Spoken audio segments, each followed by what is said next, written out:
Hello बच्चों, good morning. तो ये आज का जो वीडियो लेक्चर है, तो ये जो वीडियो लेक्चर है बेटा किसके ऊपर है? तो chapter first rotational dynamic, class 12th HSC। तो class 12th HSC chapter first rotational dynamic का ये पार्ट 2 वीडियो है। और इस पार्ट 2 वीडियो में आज हम बात करने वाले हैं किसके बारे में? तो application of uniform circular motion, uniform circular motion की एप्लीकेशन। तो इसका पहला एप्लीकेशन है हॉरिजॉन्टल कर्व रोड, ठीक है, banking of road, conical pendulum और वेल ऑफ डेथ, मौत का कुआं। तो चलो इन सभी एप्लीकेशन के बारे में डिटेल में जानते हैं। और फिर लास्ट टॉपिक है, थर्ड जो पार्ट बनेगा वो वर्टिकल सर्कुलर मोशन के ऊपर बनेगा। सर्कुलर मोशन कंप्लीट हो जाएगा 3 पार्ट में, ठीक है। तो आपको हॉरिजॉन्टल कर्व रोड में जो एप्लीकेशन है यूनिफॉर्म सर्कुलर मोशन का, तो पहला है हॉरिजॉन्टल कर्व रोड। तो हमको हॉरिजॉन्टल कर्व रोड के ऊपर, अब हॉरिजॉन्टल कर्व रोड किसे बोलते हैं? तो भैया एक ऐसा कर्व रोड जिसकी दोनों एजेस सेम लेवल पे रहेगी, हॉरिजॉन्टल लेवल पे रहेगी। तो ये आपका मान लो एक हॉरिजॉन्टल कर्व रोड है जिसकी जो दोनों एजेस है वो कैसे लेवल पे रहेगी? सेम लेवल पे रहेगी। ये जो एजेस है दोनों सेम लेवल पे रहेगी, ठीक है। और इसके ऊपर व्हीकल जब ट्रैवल करेगा, जब व्हीकल इसके ऊपर ट्रैवल करेगा, ठीक है, तो इसकी मैक्सिमम सेफ स्पीड क्या होगी? तो आपको ऐसा क्वेश्चन आएगा, obtain the expression for maximum safe speed. Maximum क्या बोला मैंने? मैक्सिमम सेफ वेलोसिटी बोलो या सेम स्पीड बोलो, सेफ स्पीड ऑफ व्हीकल।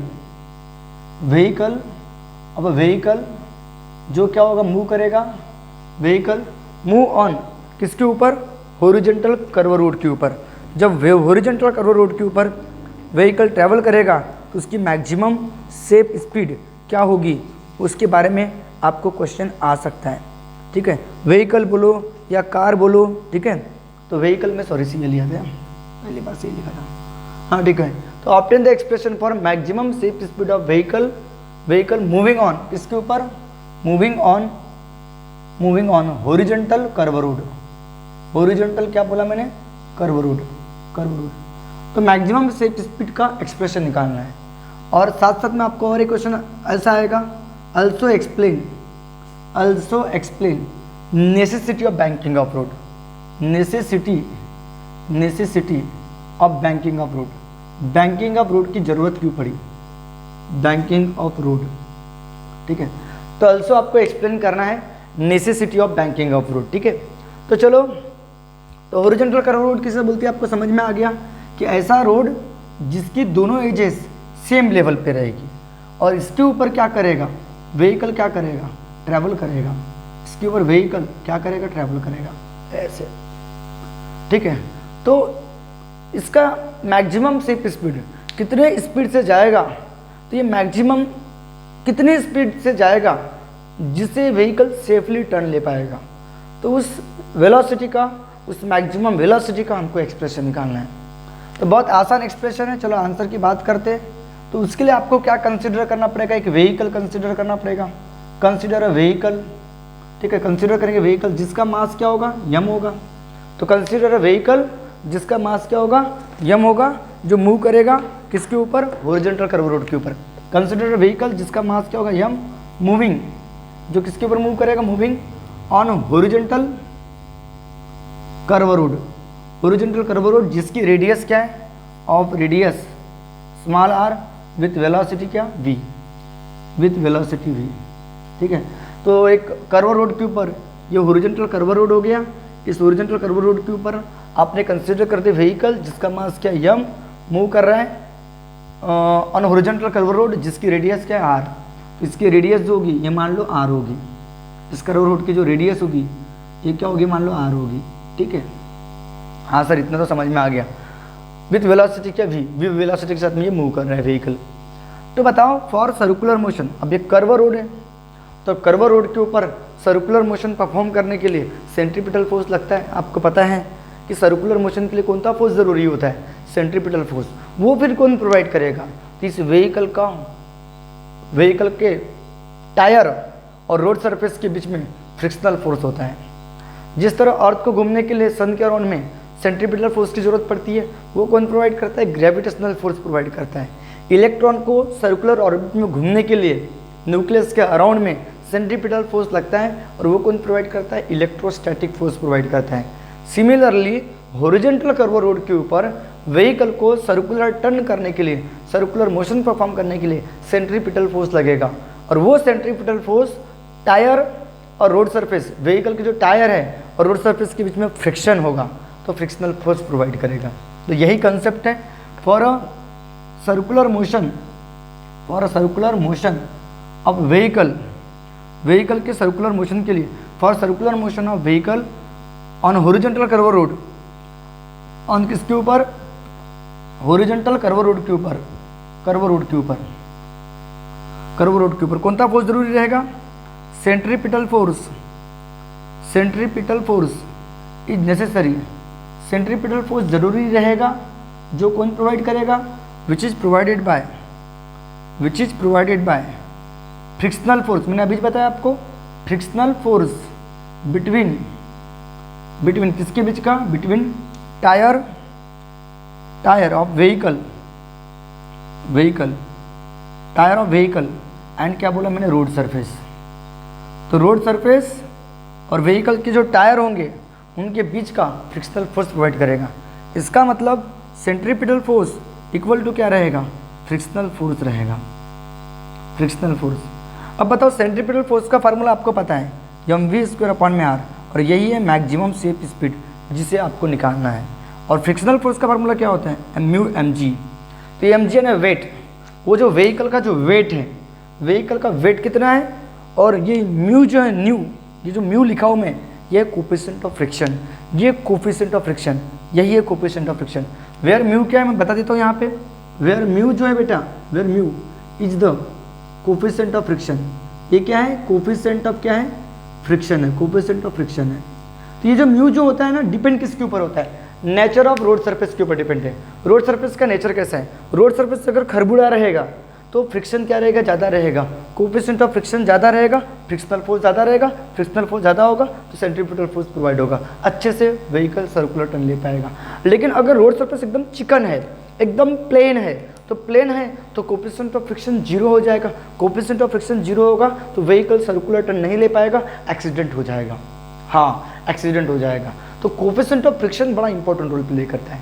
इसलिए आपने देखे होंगे कोई भी रोड बनता है तो वो थोड़ा सा उसमें खरबूड़ा टाइप का रहता है, मतलब एकदम प्लेन नहीं रहता, ताकि कोफिशिएंट ऑफ फ्रिक्शन आ सके, फ्रिक्शनल फोर्स अच्छे से आ सके, और फ्रिक्शनल फोर्स आएगा तो सेंट्रीपिटल फोर्स लग जाएगा। अब देखो, यम से यम कट गया, ये मैंने मास ऑफ व्हीकल, तो v² मैक्स जगह पे रहेगा, और ये जो डिवाइड वाला आर है उधर इंटू में जाएगा, ये होगा μrg। तो v मैक्स की वैल्यू क्या हो जाएगी बेटा? स्क्वायर हटेगा तो क्या में जाएगा? रूट में जाएगा। तो this is required expression for maximum shape speed. ये फार्मूला रट लो, Vmax equal to root μrg। हाँ sir, Vmax equal to root μrg, तो root μrg, this is required expression for, यही क्या है? रिक्वायर्ड क्या है? एक्सप्रेशन। यही रिक्वायर्ड क्या है? एक्सप्रेशन। किसके लिए? एक्सप्रेशन फॉर मैक्सिमम क्या? शेप स्पीड ऑफ व्हीकल किसके ऊपर? ऑन हॉरिजॉन्टल कर्व रोड,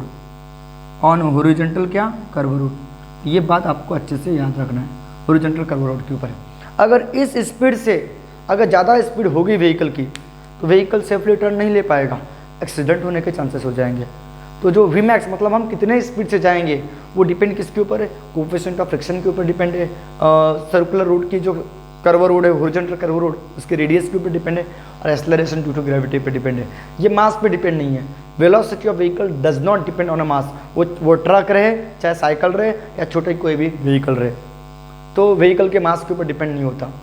जो ये मैक्सिमम शेप स्पीड होती है व्हीकल के मास के ऊपर डिपेंड नहीं होती। किस पे डिपेंड होती है? Friction, coefficient of friction, radius और एक्सेलरेशन ड्यू टू ग्रेविटी पे डिपेंड होती है। तो चलो ले लो इसका स्क्रीनशॉट। आई होप आपको समझ में आ गया होगा। अब बात करेंगे necessity of banking of road. Banking of road की जरूरत क्यों पड़ी?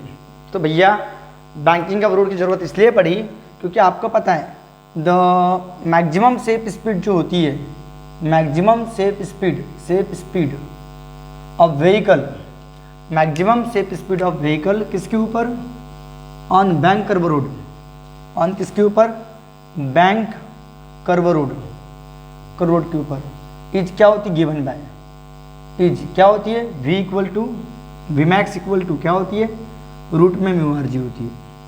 ये बात तो क्लियर है कि maximum safe speed of vehicle on bank curve road, on horizontal curve road, sorry bank curve road की, बैंकिंग ऑफ रोड की जरूरत क्यों पड़ी, तो बैंकिंग ऑफ रोड की जरूरत इसलिए पड़ी क्योंकि हॉरिजॉन्टल कर्व रोड में कुछ ना कुछ प्रॉब्लम रही होगी, तो उस हॉरिजॉन्टल कर्व रोड की प्रॉब्लम को ओवरकम करने के लिए बैंकिंग ऑफ रोड की जरूरत पड़ी। तो हॉरिजॉन्टल कर्व रोड में क्या क्या प्रॉब्लम थी, तो आपको पता है maximum safe speed of vehicle on किसके ऊपर, हॉरिजॉन्टल कर्व रोड के ऊपर, हॉरिजॉन्टल किसके ऊपर, कर्व रोड के ऊपर क्या होती है फार्मूला, तो is v max equal to root mu are g. अगर speed of vehicle, if speed of vehicle, speed of vehicle, if speed of vehicle, vehicle की स्पीड बोले तो v अगर ग्रेटर हो गई किससे, v max equal to root mu are g से, अगर व्हीकल की स्पीड ग्रेटर होगी v max equal to root mu are g से, तब क्या होगा, अगर व्हीकल की स्पीड इस जो लिमिट है इससे ज़्यादा हो गई तो व्हीकल क्या करेगा, रोड को स्किड ऑफ कर देगा, ये व्हीकल सर्कुलर टर्न नहीं ले पाएगा, व्हीकल स्किड ऑफ कर देगा and there is chance of accident, और वहाँ किसका चांस है, एक्सीडेंट का चांस है। इफ स्पीड ऑफ व्हीकल बोले तो v ग्रेटर होगी v max equal to root mu are g, then it यानी वो व्हीकल स्किड ऑफ रोड को छोड़ देगा, स्किड ऑफ का मतलब होता है छोड़ देना, vehicle skid off the road, skid off the क्या, रोड, एंड देयर इज, और वहाँ पे क्या हो जाएगा, and there is chance of accident, और वहाँ किसका चांस हो जाएगा, and there is chance of accident, chance of accident, accident का क्या हो जाएगा, चांस बढ़ जाएंगे, and there is chance of क्या होगा, एक्सीडेंट के क्या हो गए, चांस क्या हो जाएंगे, बढ़ जाएंगे। तो आई होप आप लोगों को समझ में आ गया होगा, देयर इज चांस ऑफ क्या होगा, एक्सीडेंट होगा, चांस ऑफ एक्सीडेंट, एक्सीडेंट के क्या हो जाएंगे, चांसेस क्या हो जाएंगे, बढ़ जाएंगे। आई होप आप लोगों को समझ में आ रहा होगा। तो वहाँ पे एक्सीडेंट के चांसेस क्या हो जाएंगे, बढ़ जाएंगे, देयर इज चांस ऑफ क्या हो जाएगा, एक्सीडेंट हो जाएगा, एक्सीडेंट के चांस बढ़ जाएंगे। तो ये एक वन ऑफ द प्रॉब्लम होगी। अब बताओ मुझे व्हीकल की स्पीड इससे ज़्यादा बढ़ानी चाहिए, मतलब वी मैक्स की जो लिमिट है वो बढ़ानी है, तो वी मैक्स की लिमिट बढ़ाने के लिए मुझे ज़्यादा स्पीड से ट्रैवल करना चाहिए, तो मुझे फ्रिक्शन को बढ़ाना पड़ेगा, फ्रिक्शन बढ़ाएंगे तो अच्छे से सर्कुलर टर्न ले पाएगी। तो to increase speed of vehicle, to increase, क्योंकि फ्रिक्शन बढ़ेगा तो अच्छे से सेंट्रीपिटल फोर्स आएगा, और सेंट्रीपिटल फोर्स आएगा तो सर्कुलर टर्न ले पाएगी। अगर स्पीड वी मैक्स से ज़्यादा होगी तो व्हीकल रोड को स्पीड ऑफ कर देगा और वहाँ पे चांस हो जाएगा एक्सीडेंट के। लेकिन अब बताओ मुझे स्पीड बढ़ाना चाहिए, तो to increase the speed of vehicle, speed of vehicle, vehicle की स्पीड को इंक्रीज करने के लिए वी हैव टू इंक्रीज, हमको किसको इंक्रीज करना पड़ेगा, वी हैव टू इंक्रीज किसको इंक्रीज करना पड़ेगा, coefficient of friction, coefficient of friction. But due to this, but लेकिन इसकी वजह से दूसरी प्रॉब्लम क्रिएट होगी। अगर फ्रिक्शन बढ़ाएंगे तो क्या होगा, टायर और रोड सरफेस के बीच का फ्रिक्शन बढ़ जाएगा तो टायर खराब हो जाएंगे, तो ये दूसरी प्रॉब्लम हो जाएगी। मतलब to increase the speed of vehicle we have to increase coefficient of friction, but due to this, but इसके वजह से क्या होगा, due to this wear and tear, तो वियर एंड टियर का मतलब टायर क्या हो जाएंगे, खराब हो जाएंगे, but due to this wear and tear of the tyre occur, तो वियर एंड टियर ऑकर हो जाएगा, खराब हो जाएंगे टायर। तो इन प्रॉब्लम को ओवरकम करने के लिए, ठीक है, ओके। और एक पॉइंट है यहाँ पे कि जो कोफिशिएंट ऑफ फ्रिक्शन जो होता है वो रिलायबल नहीं होता, भरोसेमंद नहीं होता। चलो ठीक है, रोड खरबूड़ा है, कोफिशिएंट ऑफ फ्रिक्शन अच्छा है, कोफिशिएंट ऑफ फ्रिक्शन अच्छा है तो सर्कुलर, वो जो हॉरिजॉन्टल कर्व रोड है तो उसमें से व्हीकल अच्छे से सर्कुलर टर्न ले पा रहे हैं क्योंकि अभी फ्रिक्शन अच्छा है। लेकिन जब बरसात के दिन आते हैं तो बारिश का पानी जमा हो जाता है, तो जो रोड सरफेस का जो कोफिशिएंट ऑफ फ्रिक्शन होता है, रोड गीला होने की वजह से, रोड वेट होने की वजह से, वेट का मतलब गीला, ठीक है, तो वेट होने की वजह से कोफिशिएंट ऑफ फ्रिक्शन की वैल्यू कम ज़्यादा होती है, बढ़ जाती है, या फिर रोड पे ऑयल गिर गया तो कोफिशिएंट ऑफ फ्रिक्शन की वैल्यू घट जाती है, और उससे मतलब व्हीकल सर्कुलर टर्न नहीं ले पाता अच्छे से, और वहाँ पे फिसल जाते हैं अपने व्हीकल जो टायर होते हैं वो कभी कभी फिसल जाते हैं। तो आई होप आपको समझा होगा कि कोफिशिएंट ऑफ फ्रिक्शन रिलायबल नहीं होता, इज़ नॉट ऑलवेज रिलायबल। तो ओके, तो बताओ थर्ड फोर्थ चीज़ क्या है, द कोफिशिएंट ऑफ फ्रिक्शन, जो कोफिशिएंट ऑफ फ्रिक्शन, अब कोफिशिएंट ऑफ फ्रिक्शन की वजह से कौन सा फोर्स चलता है, फ्रिक्शनल फोर्स, तो frictional force is not reliable, ऐसा भी लिख सकते हो, या कोफिशिएंट ऑफ फ्रिक्शन भी लिखो, कोई फर्क नहीं पड़ता। Coefficient of friction is not always reliable, ये हमेशा रिलायबल नहीं होता। रिलायबल का मतलब होता है भरोसेमंद नहीं होता, is not always reliable, reliable का मतलब होता है भरोसेमंद नहीं होना, ठीक है, भरोसेमंद, लेकिन नॉट ऑलवेज रिलायबल मतलब हमेशा भरोसेमंद नहीं रहेगा। ओके, क्यों, बिकॉज इसकी वैल्यू क्या होती है, बिकॉज इट्स वैल्यू, इसकी वैल्यू क्या हो जाती है, डिक्रीज हो जाती है, बिकॉज इट्स वैल्यू क्या हो जाती है, डिक्रीज हो जाती है, decrease. Okay, when road surface, जब रोड सरफेस क्या हो जाता है, when road surface become wait, मतलब गीला हो जाता है, बिकम वेट, ड्यू टू किसकी वजह से, रेन की वजह से, ड्यू टू रेन की वजह से, ड्यू टू रेन, या फिर और बिकम ऑयली। ओके, और बिकम क्या हो जाता है, और बिकम ऑयली, जब रोड ऑयली हो जाता है तो कोफिशिएंट ऑफ फ्रिक्शन, या फिर टायर पूरी तरह से झिज जाते हैं, और ओके, या फिर बोल सकते हो and tyre, wear and tear of the tyre, and wear and tear of the tyre, इसका मतलब क्या हुआ समझ लो, wear and tear of the tyre, tyre जब चिकने हो जाते हैं, टायर जब खराब हो जाते हैं, wear and tear, tear explain, ठीक है, ओके, वियर एंड टियर, ठीक है, वियर एंड टियर। तो आई होप आपको समझ में आया होगा कि कोफिशिएंट ऑफ फ्रिक्शन जो होता है, अब टायर चिकना जब हो जाएगा भाई, टायर पूरा चिकना हो जाएगा, मतलब टायर पूरा खराब हो जाएगा, तो वो उसमें बराबर पकड़ नहीं बन पाएगी, फ्रिक्शन बराबर नहीं आएगा, कोफिशिएंट ऑफ फ्रिक्शन बराबर नहीं आएगा, फ्रिक्शनल फोर्स बराबर नहीं आएगा, और सर्कुलर टर्न नहीं ले पाएगा। तो इन प्रॉब्लम को ओवरकम करने के लिए, तो ये वाला पॉइंट समझ में आ गया ना कि coefficient of friction not always reliable, हमेशा भरोसेमंद नहीं होता, क्योंकि इसकी वैल्यू डिक्रीज हो जाती है जब रोड सरफेस क्या हो जाता है, वेट हो जाता है ड्यू टू रेन, या फिर रोड सरफेस ऑयली हो जाता है, या फिर टायर का वियर एंड टियर हो जाता है, तो इनकी वजह से coefficient of friction not always reliable. तो इन प्रॉब्लम को ओवरकम करने के लिए हमको अनदर अरेंजमेंट ऑफ रोड की जरूरत पड़ी, जिसको हम क्या बोलते हैं, बैंकिंग ऑफ रोड बोलते हैं। तो to overcome all above problems को ओवरकम करने के लिए वी नीड, हमको ज़रूरत पड़ी, we need another arrangement of road, दूसरे अरेंजमेंट ऑफ रोड के, अनदर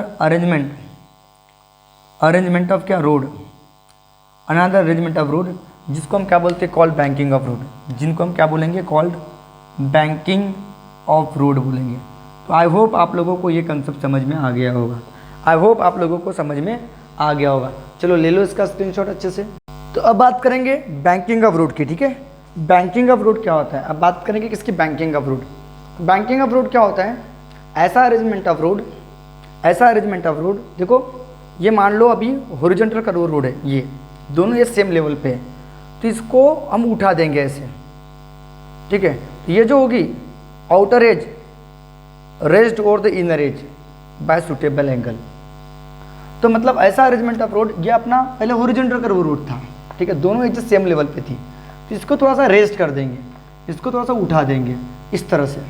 आपने देखे होंगे ये बैंक कर्व रोड आपको दिखता होगा कि इस तरह से रहता है, ये इस तरह से, ठीक है, और व्हीकल्स के ऊपर चलते हैं, मतलब ये जो पहले दोनों सेम लेवल पे एजेस थी, ये था हॉरिजॉन्टल कर्व रोड, अब इसको हमने थोड़ा सा उठा दिया, रेस्ट कर दिया, बाय कैसे, तो सूटेबल एंगल से, और इसके ऊपर व्हीकल चलेंगे।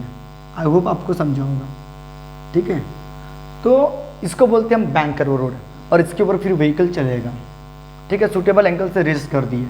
तो आई होप आप लोगों को समझ में आ रहा होगा कि ये अपन ने रेस्ट कर दिया इस व्हीकल को, ठीक है, बाय सूटेबल एंगल से।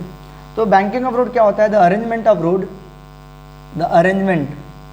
ऑफ क्या, रोड इन विच, जिसमें आउटर एज रेस्ट करेंगे, आउटर एज जो एज रहेगी रोड की, आउटर एज इज रेज्ड, उठी हुई रहेगी, रेज्ड ओवर द किसके ऊपर, इनर एज के ऊपर, इनर एज, बाय कैसे, तो सूटेबल एंगल से, बाय कैसे, तो सूटेबल एंगल से, बाय सूटेबल एंगल।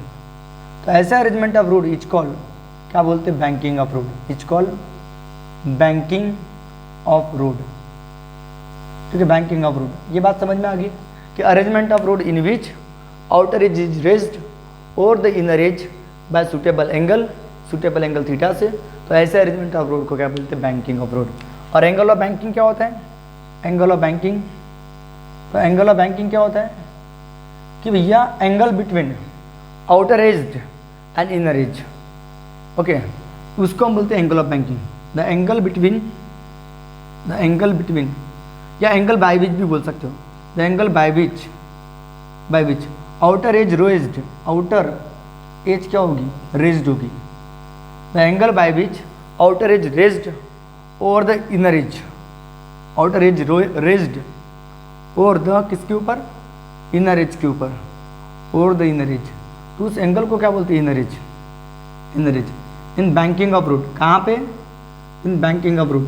तो बैंकिंग ऑफ रोड में आउटर एज को रेज किया जाता है इनर एज के ऊपर बाय सुटेबल एंगल से। The angle by which outer edge raised और the inner edge in banking of road, उसको हम क्या बोलते हैं, इच कॉल्ड क्या बोलते हैं, एंगल ऑफ बैंकिंग बोलते हैं।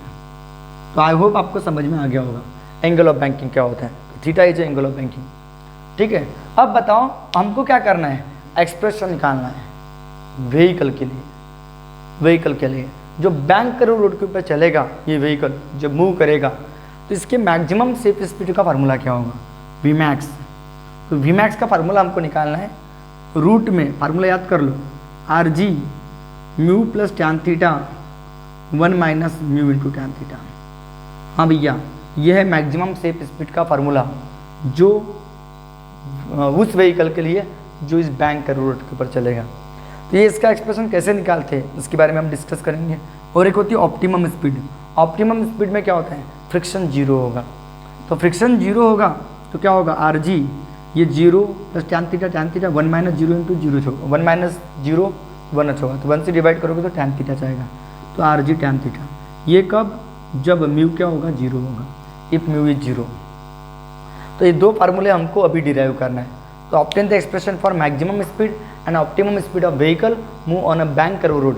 बैंक कर्व रोड के ऊपर जब व्हीकल चलेगा मैक्सिमम और उसकी ऑप्टिमम स्पीड का एक्सप्रेशन हमको निकालना है।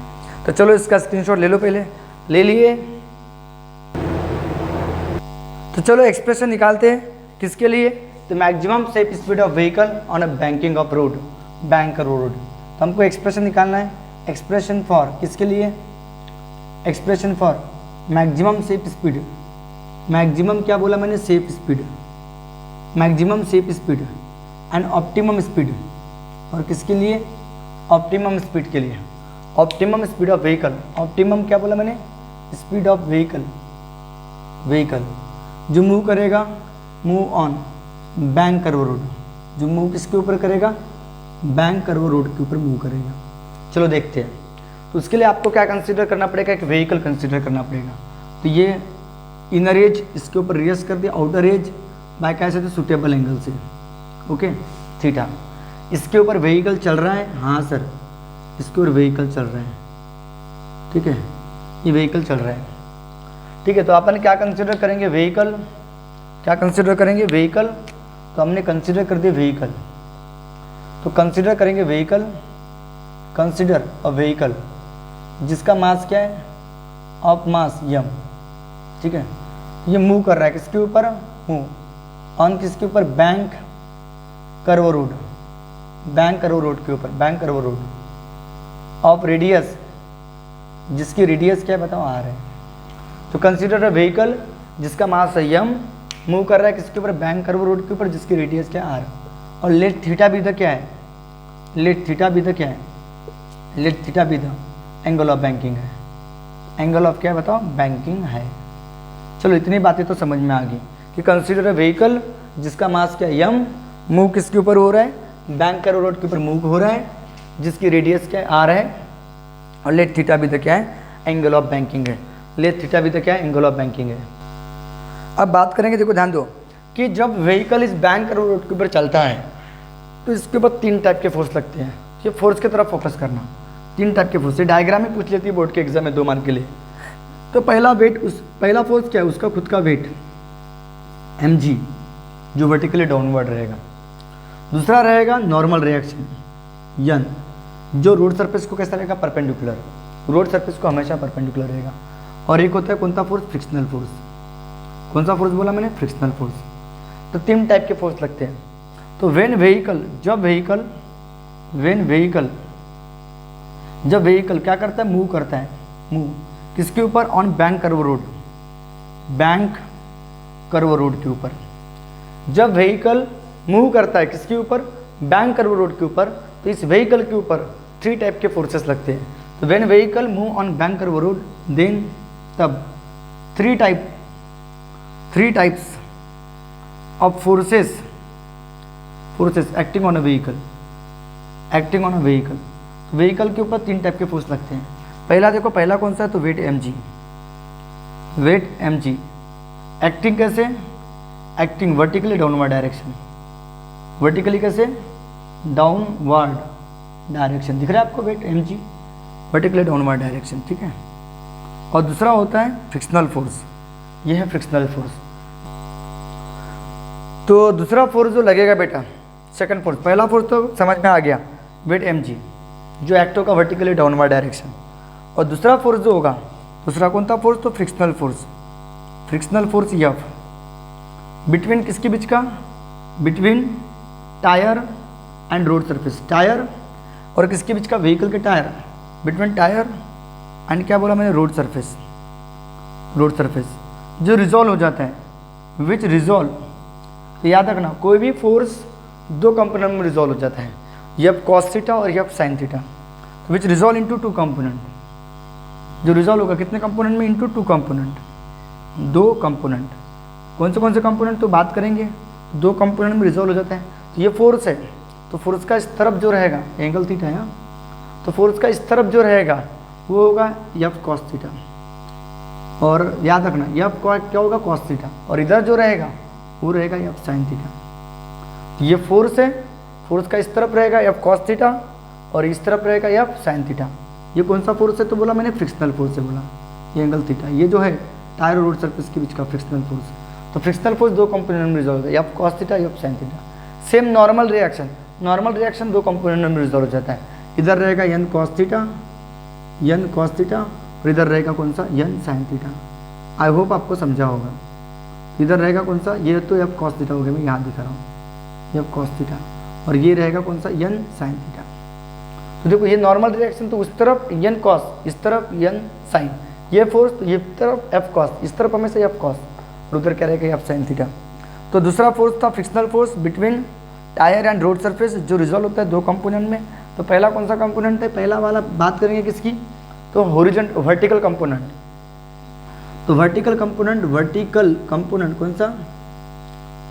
कौन सा F sin theta, F sin theta, acting along weight mg, acting along weight क्या, mg, वेट mg के अलोंग लगता है।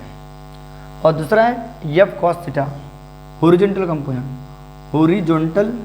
कंपोनेंट कौन सा, तो F क्या बोला मैंने, F क्या बोला, cos theta, directed toward the क्या, सेंटर। ओके, या अलोंग द रेडियस बोल सकते हो, F cos theta along the radius, या horizontal component F cos theta directed लिखो, directed toward the centre, toward the क्या, सेंटर। कि ये बात सबको समझ में आ गई कि जो आपका फ्रिक्शनल फोर्स होता है वो 2 कंपोनेंट में रिजॉल्व हो जाता है। ये कौन सा, vertical component F sin theta जो अलोंग द mg होता है, और एक vertical horizontal component F cos theta जो डायरेक्टेड होता है टुवर्ड द सेंटर, ठीक है। फिर तीसरा जो फोर्स था, इसी का खेल है नॉर्मल रिएक्शन। तो नॉर्मल रिएक्शन, थर्ड फोर्स जो था वो कौन सा था, नॉर्मल रिएक्शन N, जो रिजॉल्व होता है, जो एक्टिंग होता है व्हीकल के ऊपर, acting on a vehicle which acting on a vehicle and perpendicular to road surface, perpendicular to क्या, which acting on a vehicle upward direction and perpendicular to road surface, perpendicular to acting on a vehicle and perpendicular to क्या, road surface. Okay, it also resolve, ये भी क्या में resolve होता है, it also resolve into 2 component, resolve into कितने component में, 2 component में, इनटू 2 कंपोनेंट। ये भी 2 कंपोनेंट में रिजॉल्व हो जाता है, तो पहला कौन सा है ए, तो बताओ N cos theta, vertical component N cos theta, जो किससे बैलेंस हो जाता है एफ साइन और एम जी से बैलेंस हो जाता है। तो वर्टिकल कंपोनेंट कौन सा बोला मैंने, vertical component N cos theta acting upward, acting कैसे अपवर्ड एंड बैलेंस बाय, और किससे बैलेंस हो जाता है and balance by weight m g, balance by कैसे वेट एम जी एंड कौन था एफ साइन थीटा से। आई होप आप लोगों को समझ में आ गया होगा कि भैया normal reaction N acting on a vehicle perpendicular to किसको, रोड सरफेस को, acting on a vehicle perpendicular to किसको, तो रोड सरफेस को। It also resolve into which resolve, it also resolve into कितने कंपोनेंट में, तो it also resolve into two component. पहला vertical component N cos theta जो acting होता है upward and balance by F sine theta and m g, तो wait m g और f sine theta से बैलेंस हो जाता है। इसका मतलब देयरफॉर का साइन देखिए n cos theta equal to f sine theta plus क्या होगा एम जी होगा। तो टिग्नोमेट्रिक वाले को टिग्नोमेट्रिक की तरफ लाओगे। तो पहले इसका स्क्रीनशॉट ले लो, आपको इतनी बातें तो समझ में आ गई होगी कि आपको क्या कंसीडर करना है कि व्हीकल जिसका मास है यम मूव कर रहा है किसके ऊपर, बैंक करो रोड जिसकी रेडियस है r, theta with the angle of banking. और ये मेन पॉइंट ये वाला कि जब व्हीकल बैंक करो रोड के ऊपर मूव करता है तो उसके ऊपर 3 टाइप के फोर्स लगता है, वेट एम जी जो एक्ट होता है वर्टिकली डाउनवर्ड, दूसरा frictional force between tyre and road surface जो रिजॉल्व होता है 2 कंपोनेंट में f cos theta f sine theta, ठीक है। और normal reaction acting on vehicle perpendicular to road surface, ये भी रिजॉल्व होता है कितने कंपोनेंट में, 2 component, vertical component N cos theta जो बैलेंस हो जाता है एफ साइन और एम जी से, इन्हीं से निकलने वाला है वो फार्मूला, ठीक है। और दूसरा n sine theta horizontal component N sine theta जो सेंटर की तरफ जाता है और वो सेंट्रीपिटल फोर्स प्रोवाइड करता है किसके मदद से, एफ कॉस थीटा के मदद से, वो अभी हमको लिखना है। तो ध्यान दो अभी अच्छे से, आपको समझ में आ ही जाएगा बेटा, ठीक है। तो बताओ ये टिग्नोमेट्रिक वाले को टिग्नोमेट्रिक की तरफ लाएंगे, n cos theta minus f sine theta equal to m g बचेगा, उस तरफ क्या बचेगा एम जी, इसी इक्वेशन नंबर फर्स्ट दे देंगे। तो ये तो हुआ वर्टिकल कंपोनेंट के बारे में। अब एक था हॉरिजॉन्टल कंपोनेंट बी, तो हॉरिजॉन्टल कंपोनेंट क्या करता है, हॉरिजॉन्टल कंपोनेंट कौन सा, तो horizontal component N sine theta देखो डायरेक्टेड टुवर्ड द सेंटर, डायरेक्टेड टुवर्ड द क्या centre, directed toward the centre. जो हॉरिजॉन्टल कंपोनेंट है देखो N sine theta directed toward the centre, और ये प्रोवाइड करता है सेंट्रीपिटल फोर्स एंड प्रोवाइड क्या प्रोवाइड करता है, एंड प्रोवाइड क्या प्रोवाइड करता है, सेंट्रीपिटल फोर्स, सेंट्रीपिटल फोर्स किसके लिए, फॉर सर्कुलर मोशन के लिए, and provide centripetal force for circular turn या सर्कुलर मोशन ऑफ व्हीकल के लिए, व्हीकल के सर्कुलर मोशन के लिए, विद द हेल्प ऑफ किसके हेल्प से, तो with the help of f cos theta, with the help of क्या एफ कॉस थीटा। इसका मतलब क्या हुआ, f sine n sine theta और एफ कॉस थीटा दोनों मिलकर सेंट्रीपिटल फोर्स प्रोवाइड करेंगे एम वी स्क्वायर अपन में आर, और यही वी मैक्स हमको निकालना है इक्वेशन नंबर सेकंड। तो वी मैक्स निकालना है तो इक्वेशन नंबर सेकंड को इक्वेशन नंबर फर्स्ट से डिवाइड करेंगे। तो डिवाइड करेंगे किसको, डिवाइड करोगे इक्वेशन नंबर सेकंड को बाय कैसे, तो इक्वेशन नंबर फर्स्ट से। तो ये समझ में आया क्या, n sine theta f cos theta दोनों मिलकर सेंट्रीपिटल फोर्स प्रोवाइड करेंगे। तो बताओ एन साइन थीटा ऊपर रहेगा, एफ कॉस थीटा साथ में रहेगा, और एम वी स्क्वायर मैक्स अपन में करेगा आर, इसको डिवाइड करेंगे आर एच एस वाले के, इसमें आर एच एस वाला डिवाइड होगा, n cos theta minus f क्या होगा साइन थीटा, और ये इसके अपॉन में ये एम जी आ जाएगा, एम सी एम कट जाएगा। अब बताओ क्या होगा, तो वी स्क्वायर मैक्स उस वाले टर्म को इधर लिखता हूँ, वी स्क्वायर मैक्स अपन में क्या बचा पर वाला आर जी, और इधर क्या बचेगा, और कॉस वाले को साथ साथ में लिख सकते हो, f cos theta plus n sine theta upon में एन कॉस थीटा और माइनस एफ साइन थीटा। अब हमको लाना क्या है टैन, तो साइन के अपॉन में कॉस होना, ठीक है, साइन के अपॉन में टैन होना। तो आपको साइन के अपॉन में टैन, साइन की जगह टैन लाने के लिए साइन को कॉस थीटा से डिवाइड करना पड़ेगा। तो यहाँ पे 1 लाना है, आपको फार्मूला क्या निकालना है, v max equal to root में R g mu plus tan theta 1 minus mu into tan theta, mu into 1 लाना है यहाँ पे। तो 1 लाने के लिए ऊपर नीचे n cos थीटा से आप लोग डिवाइड करोगे। तो कैसे डिवाइड करोगे बताओ? n cos थीटा से डिवाइड करना बोला, n cos थीटा से डिवाइड करोगे। तो डिवाइड करोगे, डिवाइड इन RHS और numerator and denominator, numerator and denominator by कैसे? n cos थीटा से। कौन से साइड में? इन राइट हैंड साइड में, इन RHS। तो ये वी स्क्वायर मैक्स जैसा का वैसा रहेगा, वी स्क्वायर मैक्स जैसा का वैसा रहेगा, अपन में RG भी जैसा का वैसा रहेगा। तो n cos थीटा से डिवाइड करोगे तो cos से cos कैंसल, यहाँ f बाई n बचेगा माइनस प्लस। अब देखो यहाँ पे n से n cancel, sine by cos क्या बचेगा? tan थीटा बचेगा। क्या बात है। और अपॉन में क्या होगा? n cos by n cos कितना हो जाएगा? 1 हो जाएगा। तो ये f बाई n दिख रहा है, f by n sine by cos क्या हो जाएगा? tan theta. आई होप आपको समझा होगा। देखो क्या बोला मैंने कि भैया n cos से आपको डिवाइड करना है, तो n cos by n cos 1 हो जाएगा। इसको n cos से डिवाइड करेंगे तो f by n sine by cos tan हो जाएगा। यहाँ पे आपका cos से cos कैंसिल होगा, f बाई n बचेगा। और यहाँ पे n से n cancel, sine by cos tan बचेगा। अब हमको वी स्क्वायर मैक्स, तो वी स्क्वायर मैक्स जगह पे रहेगा, तो डिवाइड वाला RG क्या में जाएगा? इंटू में जाएगा, ब्रैकेट में डिवाइड वाला RG इंटू में जाएगा। तो ब्रैकेट में क्या बचेगा? बोलो f by n plus tan theta upon में 1 माइनस f बाई n रहेगा into tan theta. Okay, I hope आपको समझा होगा। तो आपको पता होगा f बाई n, तो आपको फ्रिक्शनल फोर्स का फार्मूला याद होगा। फ्रिक्शनल फोर्स याद है आपको? फ्रिक्शनल फोर्स का फार्मूला होता है frictional force equal to mu into normal reaction भी होता है, म्यू इंटू नॉर्मल रिएक्शन। तो बता f बाई n यानी क्या होगा? f बाई n यानी क्या होगा? म्यू होगा। f बाई n यानी क्या होगा? म्यू होगा। तो f बाई n की जगह म्यू डाल सकते हो। तो we square max equal to क्या होगा? RG ब्रैकेट में mu plus tan theta upon में 1 minus mu into tan theta लिख सकते हैं। और ये जब स्क्वायर हटेगा तो काय में जाएगा? रूट में जाएगा। ये जब स्क्वायर हट जाएगा तो टेकिंग स्क्वायर रूट जब करेंगे तो ये रूट में RG ब्रैकेट में mu plus tan theta, mu plus tan theta 1 minus mu into क्या होगा? टैन थीटा होगा। तो आई होप आप लोगों को समझ में आ गया होगा। तो this is required expression for maximum shape speed. कैसे किया?